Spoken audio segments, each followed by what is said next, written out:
Ibara ya 8 ya Katiba ya Jamhuri ya Muungano wa Tanzania, wananchi ndio chanzo, chimbuko la mamlaka na utawala wa nchi.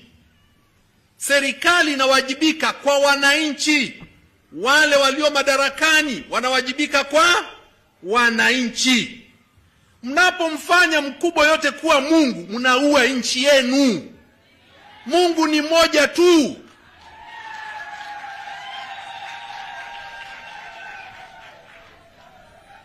Mungu ni wengine wote ni binadamu na wako chini ya raia.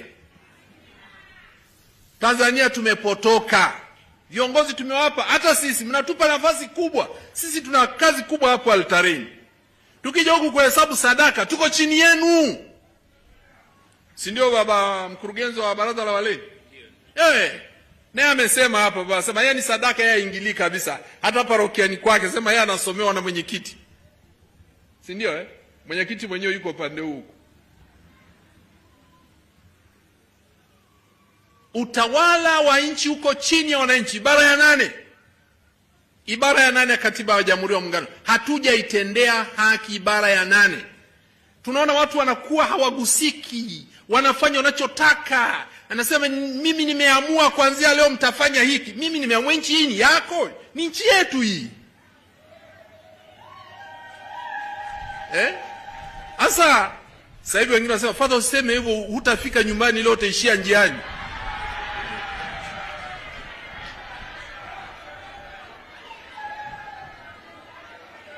Wamesema nitafika, wapo watakao nilinda.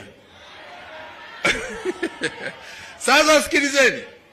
Jamani, tuache kuchukua nafasi za Mwenyezi Mungu. Hawa watu hawa wameumbwa kwa sura na mfano wa nchi hii ni ya Mungu na wamekabidhiwa hawa wote, sio wewe peke yako.